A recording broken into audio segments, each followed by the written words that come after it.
Good afternoon, everyone, and thank you for joining us for this month's Digging In with TPS-MTSU. We're really excited to have you join us today. So a couple things as we get started with our monthly series here. For those of you who've been with us a while, of course, it's going to be very familiar with you. During the course of the recording, please keep your mics muted unless you're, of course, responding to questions and to the presenters. If you will, of course, rename yourself so we have your first and last names. And for those of you joining us live, as always, we do like for these sessions to be as interactive as possible. So feel free to use the chat feature. Feel free to unmute yourself and respond to questions as we pose those throughout this. And of course, sometimes we, if you feel free to use the reactions, and we will oftentimes have polling questions as well. If you've not had a chance to join us for a live recording before, but are watching these later on our YouTube channel, I do encourage you at some point maybe to try to get to join us for a live, because we do like to have a lively conversation in the chat. So with that, as always, we also are keeping all of these resources housed in one place, and that is on our Padlet, where you can find links to this month's newsletter, a lot of the presentations that we use, the extra materials that we're citing.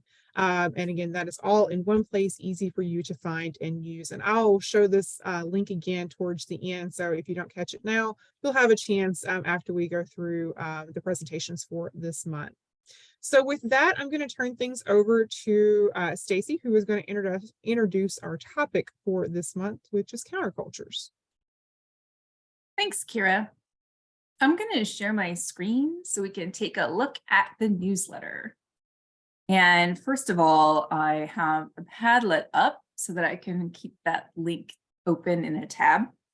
And now we're looking at the newsletter for this month. And first of all, you see a beautiful Volkswagen bus, because I think that one of the first things a lot of us might think about when we hear the word counterculture is hippies. I know that was one of the first things that we thought of. Maybe it's because when I was a kid, I was fascinated by the hippies of my parents' generation. And I took all of my mom's clothes that fit into that category and wore them when I was 13 years old. So I think countercultures, whether we're a part of them or not, fascinate mainstream culture. And that's part of the definition that I built in. So let's take a second to look at how we would define counterculture, because culture is a really hard word to define. Counterculture, I found a little bit easier to define, because it's always easier to define what something is not than what it is, right? So we did an extended theme blurb, not just the paragraph on the front page, but continuing it onto the second page to discuss more in depth how we would define counterculture and how you might think of ways to, attach it to different segments of your chronological curriculum for students. So first of all, counter means against, and culture. So something that goes against culture. But then we're talking about, I thought it was important to talk about the intention behind it, something that intentionally goes against mainstream culture. And then I thought it was important to also add the impact, which would mean going against mainstream culture in a way that mainstream culture notices and perhaps reacts to in a way of their own. So you have a lot of groups that don't want to have attention brought to them and just want to kind of live their lives. But at the same time, in order to enact change, which is part of a lot of these movements, you have to attract a lot of attention. And so that's where some activism comes in. And so that is oftentimes a segment of counterculture. But then I think one thing that we tend to think of a lot is the kind of more freedom of expression, the music and the clothes and the images and the art and those kinds of impacts as well. Now, counterculture is a really good thing to talk about in the English classroom, because you have a lot of literary movements like the beat culture. And so one of the links that we have in the important links box from the New York Public Library is a reading list of kind of, if you want to do a unit on beat poets, where would you start? So that's a really good kind of short reading list with some basic ones on it. And so we we tried to think broad, so beyond just the countercultural movement of the 1960s, which of course we do address in several places in this issue, but also how can we go further back in the curriculum and look at countercultural movements from the sweep of American history. So we actually have a lesson from the early 19th century and a lesson from the mid to later 19th century, as well as a lesson from the 20th century. So we're gonna stretch across 8th grade and high school standards with this. So we think of, even flapper girls, suffragists, bohemian culture, the utopian communities of the 19th century. We included all of those in this umbrella of counterculture. But one of these other links in the important links box is to this lesson plan from Teach Rock about countercultures of the 1960s. And it also has a good definition of counterculture. So I just wanted to share that. They say a way of life and set of attitudes opposed to or at variance with the prevailing social norm. So again, this is the going against culture in a way that brings attention and oftentimes brings change, as was the case with a lot of the protest movements. And speaking of the 1960s protest movements, I do kind of allude to that a little bit more. There's a little bit about Abby Hoffman in the Chicago 7 in the Bob Hope exhibit that's online at the Library of Congress. And so I link to that here if you're doing that part of the curriculum and you want some really great primary sources for talking more about that anti-war movement of the late 60s. So I am actually going to start off with talking about antebellum utopias as our very first lesson idea. And so, and I wanted to, and you may have noticed that we try to do a lot of space and place type lessons in our newsletters. And so this one is to not just fit in with the 8th grade curriculum, but also to think about geographical awareness and how to teach with local history and how to teach with place. And so I picked two very important parts, but what lesser known parts of early Tennessee history: Neshoba, which is over in Shelby County near Memphis, and Free Hill, which is in Clay County, up northeast of here, near the Kentucky border. And so two very different parts of Tennessee that experience these two very different and yet very, similar in certain ways communities. So there are a lot of links, as you can see in here, and I'm not going to explain and go through every single one of them, but they all link to resources within and without of the Library of Congress that can give you more materials. And so basically, there's a paragraph with context about what Neshoba was, and then a paragraph of context about what Free Hill was. And they are both linked to the corresponding entries in the Tennessee Encyclopedia of History and Culture, which, if you're not already using it, please bookmark this on your computer because it's just a really great online resource for Tennessee history. And it was edited by UUT Press, and you can sometimes see print versions of it, but the online one is more expansive. So these are always kind of a decent length, and they're of the kind of reading level that you can have 8th grade and high school students read themselves without any problems in class. So it's great when you need some additional text to supplement whatever text that you're using. So Neshoba, this was really fascinating to me, and I think I'm going to write a blog article about this later. It was founded in 1826 by a woman named Frances Wright, and she was Scottish, and she was a very progressive thinker for her time. She was a feminist. She was a social reformer, and she was very influenced by some of the early socialist movements that were emerging in Europe in the 19th century. And she came to the United States as a friend of the Marquis de Lafayette. And so through that connection, she got to meet Thomas Jefferson and James Monroe and a bunch of other of our founding fathers. And but she also befriended Robert Owen, who was in the United States at that time, but he was also a Scotsman. And he had founded the New Lanark planned mill community site, which was a very important site for the first industrial revolution. But he was establishing New Harmony in Ohio at this time. And so there's this movement of progressives in the United States dreaming of kind of a post-slavery, post-racial society already. And this is almost 200 years ago.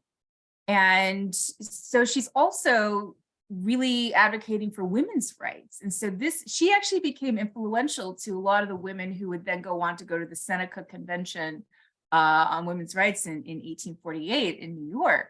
And so she's countercultural in many, many ways. And she has quite an interesting history. And so one of these links, the one that's just here to the word right, is to an article within a women's history website that's very extensive and has really good information if you want to give that as a supplement.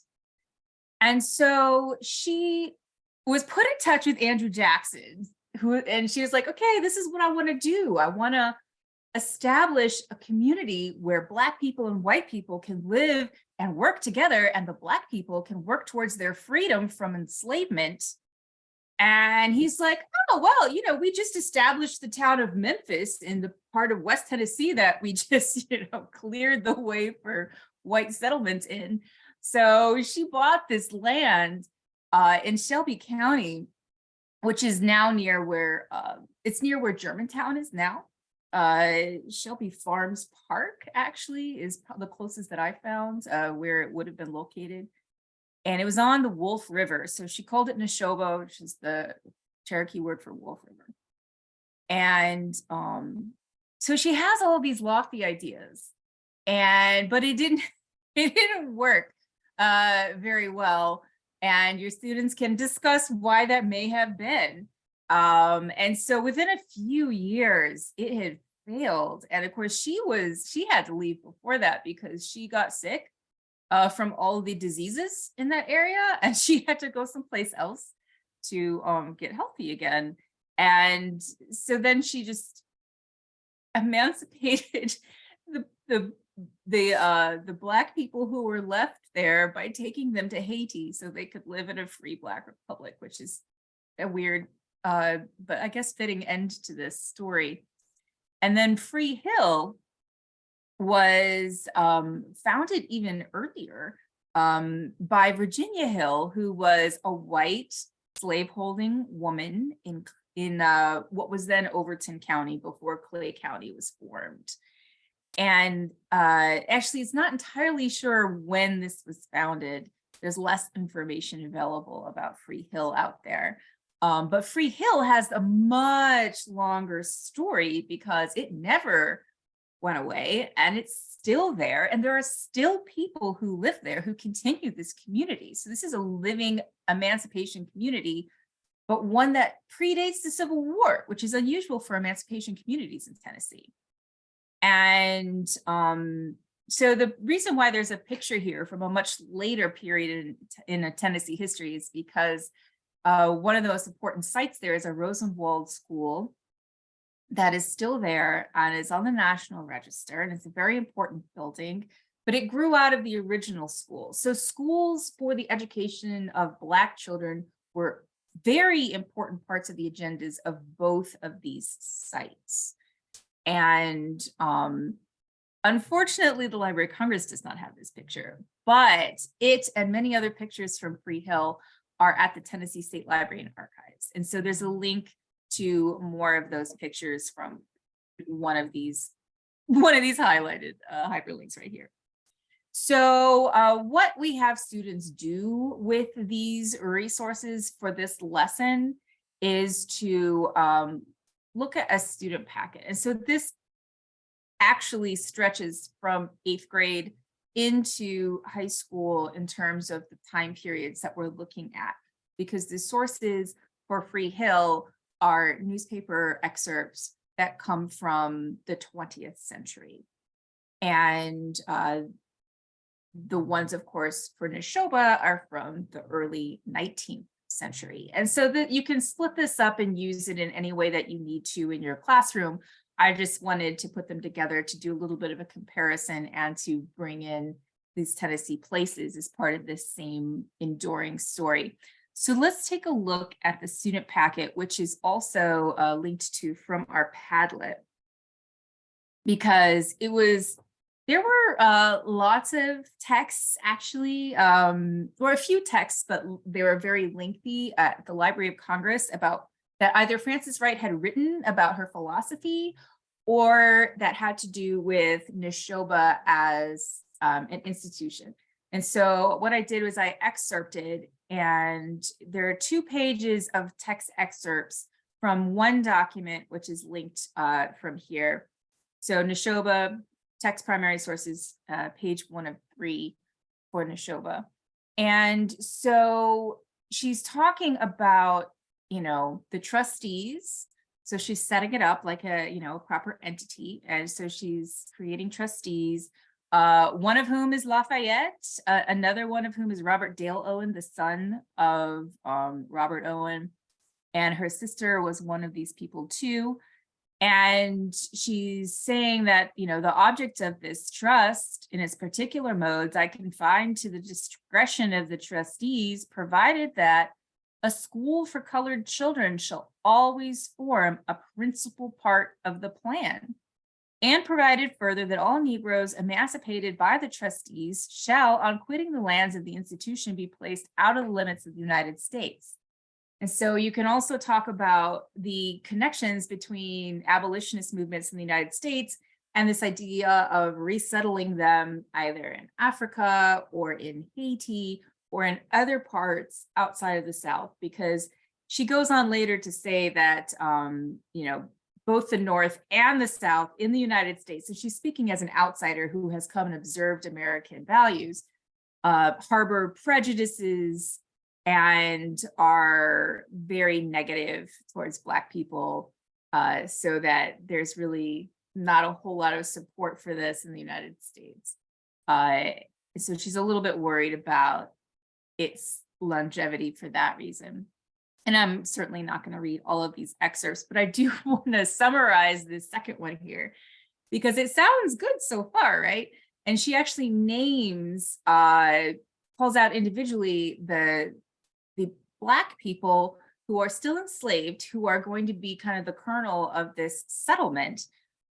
But then she goes on to say that they have to pay back the trustees for their emancipation. So they have to stay there and work there until they pay $6,000 plus interest for their freedom, and that any children born from 2 of these women stay enslaved until they're 25 years old. So there's a lot of kind of contingencies on this freedom. And so this is not abolitionism in terms of free them bodily immediately, which some abolitionists in the United States advocated for.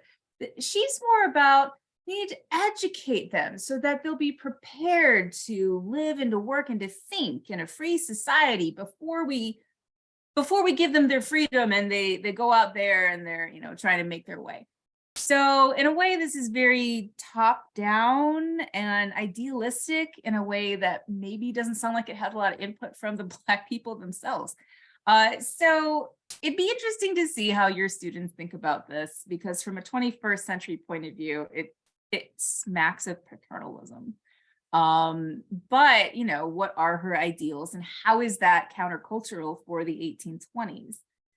So those are the excerpts from the text that I chose to go with this. And then there was this map that was just too good not to include. It was from Tennessee State Library and Archives, where I actually found the word Neshoba tied to an exact point on a map. This is the only place that I found this. And you can barely read it. It's in pencil. Neshoba. And so this is the only map that I've seen with the word Neshoba on it like that. And so I was really happy to find this. And so I did a lot of comparisons to where Google Maps is today. And that's where I kind of came up with the idea that it's right near in Germantown near the Shelby Farms Park. But I think it's good for students to look at maps, especially if we're talking about places and where these places might be or not be, because this left no traces in the current landscape. And then for Free Hill, we have some newspaper excerpts from the late 19th century. So I'm sorry, this doesn't actually stretch into the 20th century, but the school does. And a lot of these, if you look up similar newspaper articles, they go into the 20th century. So they're talking about, this is kind of a local interest. This is the news from Free Hill in this publication from Jonesboro. And so one of them is talking about the school building having recently been vandalized. One of them is talking about the death of a very beloved school teacher. And one of them is talking about a box supper that's going to be held at the schoolhouse. That's from 1920. So talking, that shows the strength of the community, and the school is kind of a focal point of that. And I picked the articles that were specifically about the school. So our schools are doing excellent work, but there's no money for the teachers. So they're always concerned with that. And so I think that this is an interesting look at a community that continued to thrive even after, so two very different methods of abolition. Virginia Hill just bought this land, gave it to her formerly enslaved, people, and then they could live there free as free people. And it was rumored that some of them were actually her children by an enslaved man, but I don't know if that's accurate or not, because every place that says that says it's rumored to be, and I couldn't find anything more specific than that. But so that's kind of interesting there. And then the map that I chose to use, also from TSLA, is from 1938, because it just really showed the most clearly. And I have an inset so you can see where in Clay County that this is. And you can look in Google Maps and, you can find Salina fairly easily. And then you can look and do kind of a topography screen. And you can really see how hilly it is and how isolated it is. And it's near the river. And so you can talk about, well, what could they do with that kind of land? And would other people have wanted that or not? And is there a lot of development around there? And then you can see this dot with this little black flag, and that marks the school. So it's interesting, again, how this school is this continued focal point for this community. And so that's kind of, and the last thing in terms of approaching these is I link to the, there's this really great website that has all the historical markers and their text and their locations. And so I linked to both the historical markers that you can drive by and see today for both Neshoba and Free Hills. So you can compare them. And I personally feel like the Neshoba one could use some rewriting because of certain word choices and the way that they tell this story. I think that the Free Hill one reads a lot better in terms of just kind of what modern historical sensibility is.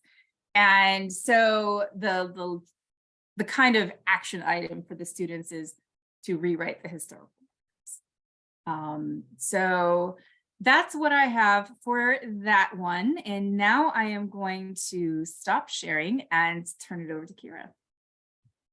Thank you, Stacy. So we're going to shift gears a little bit, move a little bit forward. in history and look at the Mormons. As Stacey mentioned, when we were thinking about the topic for this month, we were trying to think very broadly about countercultures and where they show up in our standards. And so as I was looking through the 8th grade standards, I noticed that, of course, the Mormons are mentioned when we get to talking about the Second Great Awakening and some of the different kind of religious pieces in there in that unit in the 8th grade standards. So I thought, this might actually be an interesting topic to explore because they are different and their history really kind of lends itself to thinking of them as kind of a counterculture.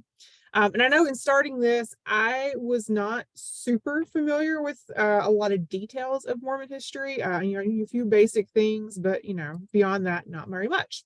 So I thought to start with, you might need to give your students just a little bit of an overview about the Mormons.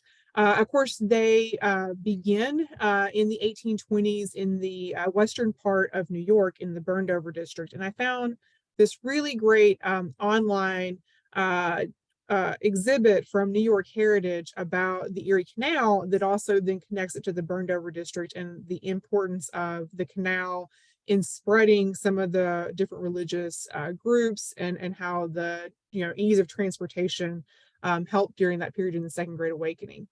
So it is founded again in that region in the 1820s by Joseph Smith. And so he discovers these gold plates. He says that they are revealed to him, and that through translating these gold plates, he writes the Book of Mormons, which is published in 1830. The Book of Mormon originally they do 5,000 copies of it when they do the printing, and they have 11 witnesses who later signed statements that they saw the gold plates that were revealed to him that he used as as the source material for the Book of Mormons. So again, that's in 1830. Just a few months after this is published, he is arrested for being a disorderly person for his preaching. And this is kind of the beginning of some of the, the tension between the Mormon versus the non-Mormon community that happens. So he is released, but because of, again, that growing tension between this growing Mormon community and the non-Mormons around them, they actually opt to move west. And so they go to Ohio originally and settle in an area around Kirtland. One group does, and another group goes a little further west and goes to Independence, Missouri. And so for about 3 years, they grow in those areas. And then by 1833, again, tensions with local non-Mormon communities really begins to ramp up, and those locals begin attacking the Mormon community that is there. And so in Kirtland, where they had actually again set up a fairly vibrant community, their printing press is destroyed by mob violence, and it actually drives many of the Mormons in the area to leave that region and travel further west. And so they go from Kirtland, Ohio, move into remote western parts of Missouri. And there they stay for quite a few years until, again, violence pushes them out again. By 1838, locals, including working with and under the call of the governor of Missouri at the time, began a campaign really to push Mormons out of Missouri. So they moved back to Illinois and found the town of Nuevo, which is going to be their new Jerusalem. And so they built a new temple, set up a new community, completely, again, found a new town. And within 4 years, this new town that they have founded is comparable in size to Chicago, which I find really interesting, again, that they grew that quickly. But again, all of the Mormons were moving into that town. And then, of course, they were also beginning their work sending over and kind of trying to proselytize and bring people over from Europe. So again, they start this town in 1839, but really, again, within just a handful of years, by 1843, they begin to, again, have some more dissension. And this really starts around 1843. Joseph Smith has these revelations that come to him, and he announces some new practices that are going to be happening within the Mormon church, including baptizing of the dead, and that polygamy will now be encouraged. And so this really kind of again ramps up tensions even more between the Mormon and non-Mormon communities. And so within a year, he is arrested, he and his brother, and they are actually killed by a mob before they can go through the entire criminal court process. So this, his death leads to some questions about who's going to be the leader now going forward. Within a couple years, Brigham Young is who emerges as the leader of the Mormons. And that by 1846, again, they decide that in order for them to live peacefully, they're going to have to move further west. And so they actually, between February of 1846 and July 1847, began a trek to move to what we now know as Utah. And they moved there to really get outside of the boundaries of the United States. So again, that they can just be isolated and away and find their own community. And so that they can again avoid these tensions and this violence that they have been experiencing really from the beginning of the founding of their religion and the founding of their communities. And so again, they move out there in 1847. So again, because most of our students are probably also going to have very little kind of knowledge about Mormon history, the way that I decided maybe to start this lesson idea, my suggestion is to use a couple of short readings that I found on the Library of Congress that really kind of gets into their movement west, especially them getting to Utah and the founding of Utah. And so you could divide your students into two groups, or if you wanted to just do one of these, you could.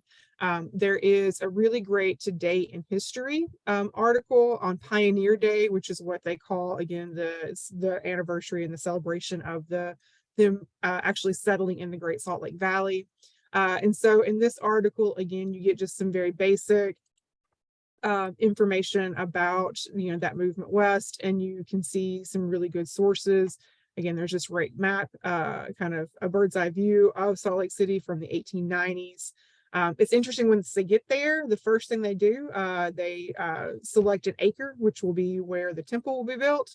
And then they begin laying out the streets in a grid pattern, which we can see clearly here in this bird's eye view, and begin setting up irrigation so that they can farm. And again, we have this great image here from the 1912 of Temple Square and the temple grounds. So again, you have this article that you can use. The other one, let's see. Well, if I can get the infamous black bar for let's close this one. All right, the other one that you can get to is this one right here, which is a longer blog article from the Library of Congress on geography, from the Geography and Maps Division. And this, again, talking about their movement west, founding in Utah. It's called The State Formerly Known as Deseret. And this is actually what the Mormons wanted to call the state of Utah. But as they were trying to advocate for statehood, that wound up not being able to happen. But this gets into, again, why that name, how they became a state. And so, again, it's a really interesting little background piece that you can use to kind of get into that portion of it. So once you've had a chance to go through both of these, then you can have your students go back and look at this particular map again. So again, we've got kind of a background of how they got west, what happened once they were there. And you could also, again, use this map to, again, show that journey west. And as always with our maps, you want to look at these in the web browser view for the Library of Congress so that you can really get into the detail. And so you can see we can zoom in here on the right. We talked about, they founded this town in Illinois, Nuevo. You can see, again, the town represented there, a town of comparable size. We see the Carthage jail, and this is where Smith meets his end. And then we see, again, their trail. What's really cool about this map is we can see each day. So you can actually see how far they made it with their dispatchments on each day of their journey, which, again, I thought was pretty cool. You'll see, of course, that they stop in July of 1846. build winter quarters, so kind of a little temporary community, and spend the winter here right along the Missouri River before they begin their journey again in the spring. And then that spring, they travel from April into July. You can see they again following the river there. And then they begin to make their way between the mountains, eventually winding up here in the Great Salt Lake Valley between Utah Lake and the Great Salt Lake. So between April and July, they make that final trek there. So again, this map I think is just fascinating. It's a really good resource to use with students. So again, once you've kind of got into, again, their journey west, why would they want to go west? I found a really interesting source that we're going to look at in just a second for another part. But if you wanted to pull out and really kind of get into what was that journey west like, you could pull out some excerpts from it. I've marked in the newsletter lesson idea in the book, because it's a book, where in the book she starts talking about the journey west. The book is Life Among the Mormons, or Female Life Among the Mormons. And so this is written by a woman who was, her husband was Mormon, and she is with them really from the time that they're in Western New York to the time that they move into Ohio and Illinois, to the time that they decide to make the trek west, into the years that they're in Utah before she leaves, comes back east and then writes this book. And so she definitely has a point of view, which we're going to talk about in a second, but it's interesting again to see her description of some of these interactions of the community, the inner workings of the community. And so again, it's a really interesting insight. So once you kind of, you could do this part of it, and then to really kind of think about, what was life like once they got to Utah? And for that, I selected, there's about 1.5 pages here in the book where she really talks about what it was like living in this remote area and what she saw as both the pluses and minuses of that. So I'm going to read this 1.5 pages to you guys. And then I want you to think about, as I'm reading that, what does, what can we learn from this about, the benefits and the drawbacks of them being in this remote area? And then definitely think about, again, what is her perspective and point of view on this? So this comes from the chapter, A Home in the Desert. And she says, "We were alone in the desert, men, women, and children, many of us inspired by the most resolute fanaticism, others imbued with sentiments of religious veneration for their leader, and all pledged to support a cause that, whether good or bad, whether conformable to their feelings or not, could not fail to redound to the glory of the Mormon hierarchy and promote the interest and views of the church. Doubtless the Mormon exodus was a matter of rejoicing to the enemies of that people, or that it may be that they regarded the matter with absolute indifference, though to that very fact is owing their unaccountable prosperity and rapid increase. That they stood alone with no neighboring communities of a different faith and possessing a social system founded on radically different principles, whose influence might retard their growth or prevent the full development of their designs, was remarkably in their favor.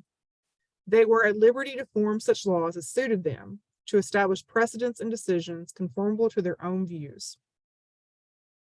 And above all, the utter impossibility of escape or appeal exercised a wonderful influence over the dissatisfied and aided, more than anything else, in causing them to abide by their fate and conform to the circumstances in which they were placed. Had injured wives possessed the chance of redress by law, or even the opportunity of flying from the scene of such licentious habits, polygamy, even in its infancy, would have received a death blow. But these, the ones most interested in its suppression and upon whom fell the burdens of its intolerable evils, were constrained to abide by it, and in most cases without murmur or complaint. The great influence with which Mormonism has acquired in Utah, and the power by which it will yet make itself felt in the world, is solely attributable to the fact that it has been left free to spread and develop itself without any counteracting influences, which could not have been the case in a state where the laws were already established. In Utah, it became the nucleus around which society formed itself, and thus entered at once into all the organizations of domestic and political affairs. The Mormons, from the first, were settled in communities. They were bound to each other by human sympathies, neighborhood attachment, and the ties of church relationship. consequently, there was no waste of influence. But a center was created possessing an attractive force which could not fail of modeling, to a certain extent, all that came within its circle. The Mormon exodus, though not regarded at the time in such a light, was a missionary effort on a grand scale, and in the most effective form. The Mormon church, thus established, became the germ of a city, and planted the seed of all its evils and abominations around it. How far into the future this movement will reach, and its influence upon the destinies of the western portion of our continent, or even upon our republic, it is impossible at this time to decide. So like I said, this lady definitely has a point of view. So what are some things that kind of stood out to you guys in that passage? And we're thinking about, again, what was the impact of kind of the remoteness of the settlement?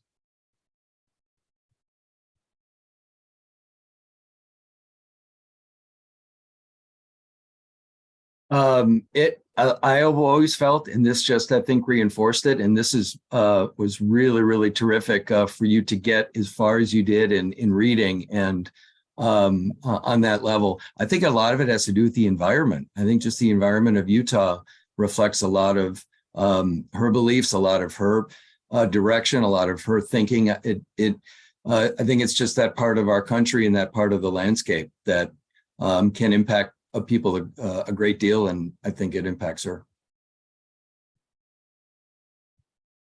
Yeah, when we think about, again, the vast space of the West, the fact again that they were outside of the borders of the U.S. at this sentence where she talks about let's see, will you go back that essentially that there were no neighboring communities of different faith possessing different systems, that again, because there was no alternative, that they were able to establish their culture in such a way that that there was no resistance to it. And so you could definitely think about, from a counterculture perspective, what was their experiences like prior when they were in New York, Ohio, Missouri, Illinois, where they kept experiencing these like pushbacks. And then when they get to Utah, and then there's no pushback, and how she presents that. I think that's a really interesting thought about, especially thinking about how counterculture works, and tensions amongst different cultures. And like I said, I think using this, you definitely would want to point out to your students, again, this lady has a very strong point of view. She's very anti-polygamy. She's very critical of a lot of aspects of of her experience within the Mormon community. So again, we want to definitely take that into account when we're looking at it. But it is interesting into just this perspective from inside, from someone who wasn't themselves Mormon, but were experiencing very much what was happening within this the insular part of the Mormon community. So hopefully that gives you guys some ideas, some things you can look at. I will say I also included in the lesson idea a link to a PBS timeline, history timeline for Mormon history, which I found to be very, very useful, because I found it difficult to find a good, succinct summary of Mormon history that was just looking at it from a historical perspective. And so that PBS timeline, very, very useful. So definitely take a look at that. There's a couple of other exhibits and things that I've linked to in the newsletter lesson idea, so definitely check those out as well. So hopefully, again, that gives you kind of a different way of thinking about presenting this as a counterculture. So I'm going to turn things over to Abby now.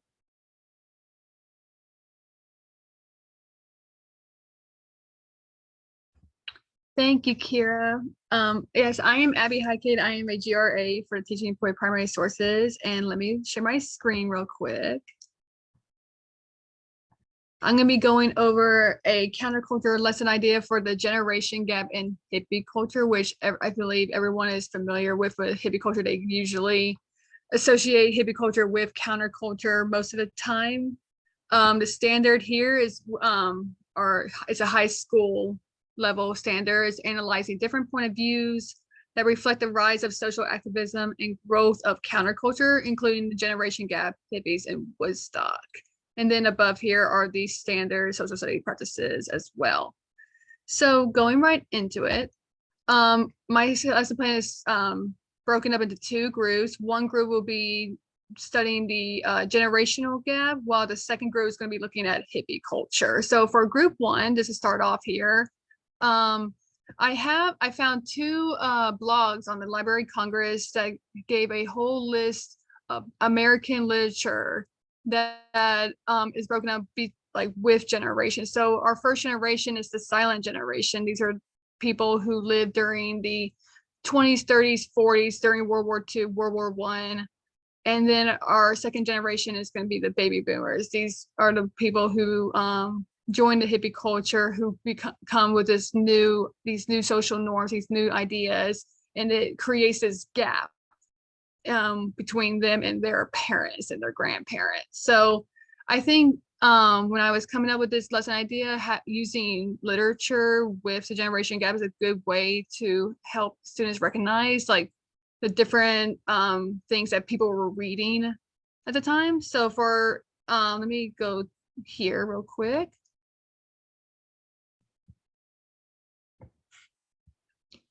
The first one is books that shaped America. These were published 1900 1950. Each of these have their own little synopsis to go with the book. That's going to help you give students an idea of which each of these books, because most likely they did not read all these books before. So giving them each of these little synopsis to look at, and this is completely flexible. So like on my PowerPoint here, I provided examples. It's completely flexible. You as a teacher can choose whichever ones you believe that will help students understand what each generation was reading about and how it influenced their ideas of what the social norm was. So like Call of the Wild here, Souls of Black Folk is a really good one.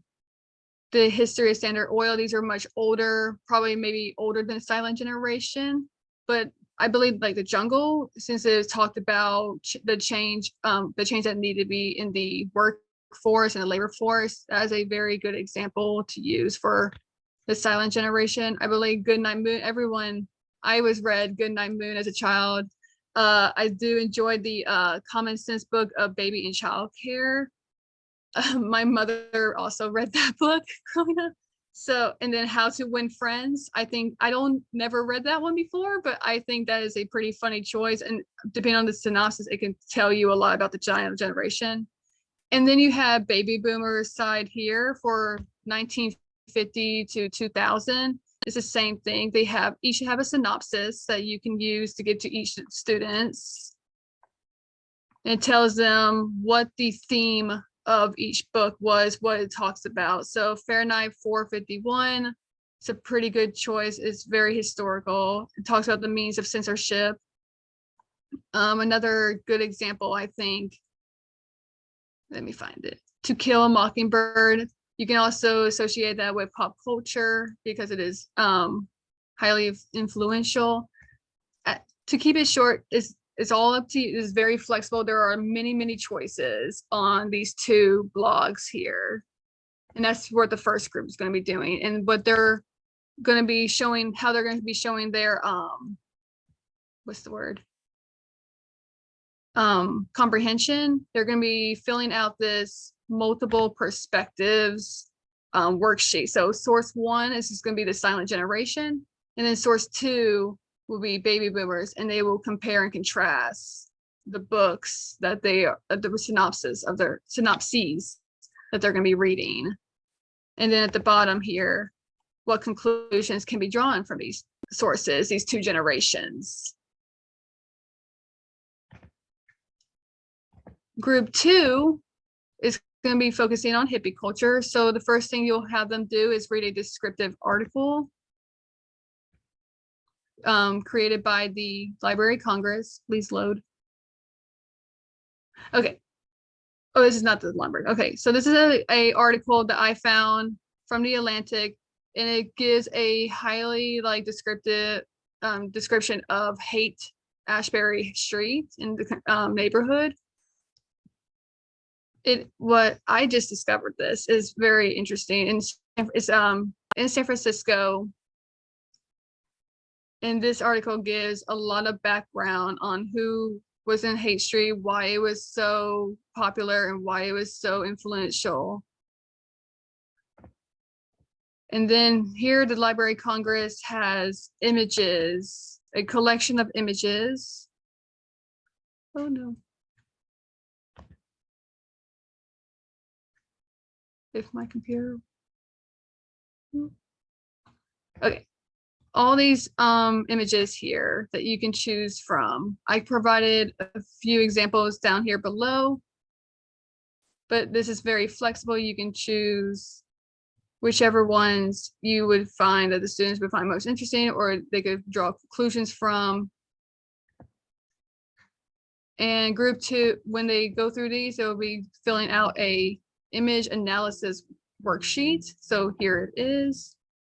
They look at these images, they give their objective observation, and then their subjective observation, what knowledge. So this lesson plan will require some background knowledge of hippie culture.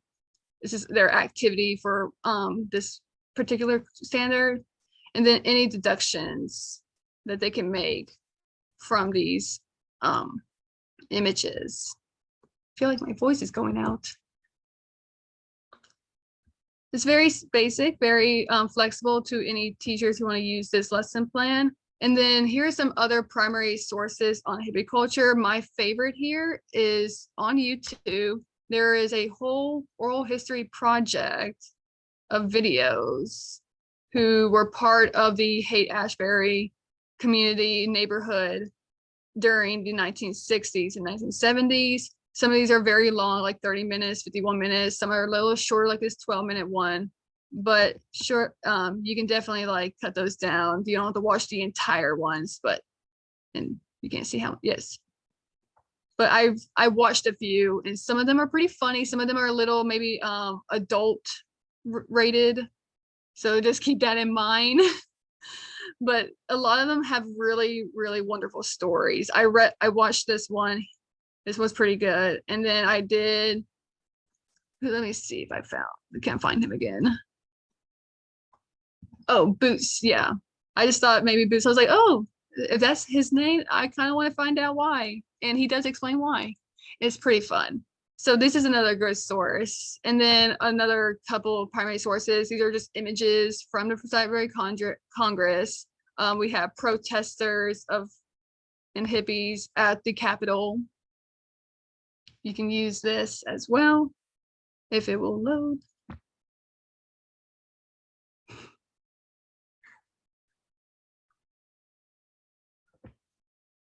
Perhaps not. Okay. But it's there for you if you want to use it. And then there's other Hatberry images I have chosen from the same website as I showed you before. Just some questions to consider for each group. No. So questions to consider for each group. So group 1 is focusing on generational gap. Here are 2 questions that they should be focusing on is what are the different themes being featured in the literature of each generation? And how do these themes influence society? So they're going to determine that by looking at the synopses that you provide that you can get from the website.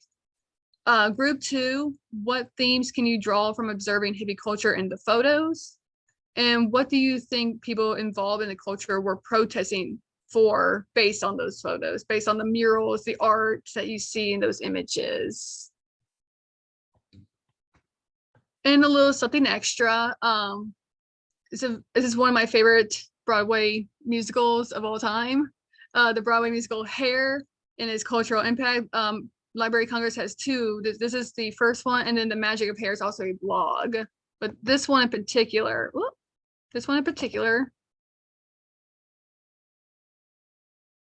has an entire PDF to it. It just explains the influence of it, why it was created, the cultural impact it made, the themes it follows. And have to keep in mind this is a not very much of a kid associated musical. It has a lot of it criticizes set and satires like racism, discrimination, war, violence, pollution, like all those. And it's an excellent representation of hippie culture and counterculture and what's challenging, what society considers normal. But there is adult content in this musical, so please keep that in mind before just showing it to your students. Make sure you're censoring certain things. But other than that, I love this musical. It's very powerful in the message that they are presenting. But yes, that is all I have for this lesson plan. Well, thank you, Abby. And I will say that articles like the ones she just showed us, those are really a hidden gem on the Library of Congress's website. I have run across several of those, and a lot of those are really good for things that pop up for especially late 20th century pop culture items, where they have got someone who's come in and explained songs, the history and impact of songs or different artists or different events. So when you run across them, like again, those are a really great secondary source piece to pull in. So just a couple things as we start to wrap up. Again, be sure to check out the important links box and our page 4 of this month's newsletter for some other ideas for countercultures. And of course, you can find all of the materials and resources listed on the Padlet. Here, you can use the QR code or the link to access that. So if you've not already had a chance to do so, I encourage you to fill out this survey from our Discover Tennessee History group. We are trying to collect input from educators across the state about what they're looking for in the way of both professional development and educational resources. And so this will help both our Teaching with Primary Sources program and all of our partners with Discover Tennessee History as we plan both our individual organizational programming and any joint programming that we might do together. And so again, your input there is much appreciated. Finally, if you are interested in receiving PD credit for participating in today's session or for watching this recording, please be sure to complete this survey. You can access it using either the QR code or the link that is here. I generate these about once a week and send them out. So once you've completed that, again, I will get your certificate out to you usually within about a week's time. If you have any questions, though, of course, you can feel free to email me, and I'm happy to share any, answer your questions. If you are looking for professional development for the remainder of the spring or into the summer, we have just released our spring and summer PD plans, and you can find that on our website under the upcoming workshops tab. Coming up later this month, we are going to be in Crossville at Cumberland Mountain State Park and Cumberland Homesteads for a workshop with East Tennessee Historical Society on April the 29th. On May the 10th, we'll be in Chattanooga for a workshop with the Medal of Honor Heritage Center looking at World War II. That's on a Wednesday. And then over the course of the summer, we have several different things going on that you can find there. A workshop with the East Tennessee Historical Society in Knoxville in June. We are doing a 2-day workshop at MTSU in July on World War II. And then our History Day workshop series will also be happening in July. So again, you can find all of that information on our website under upcoming workshops. And so I encourage you to take a look at that.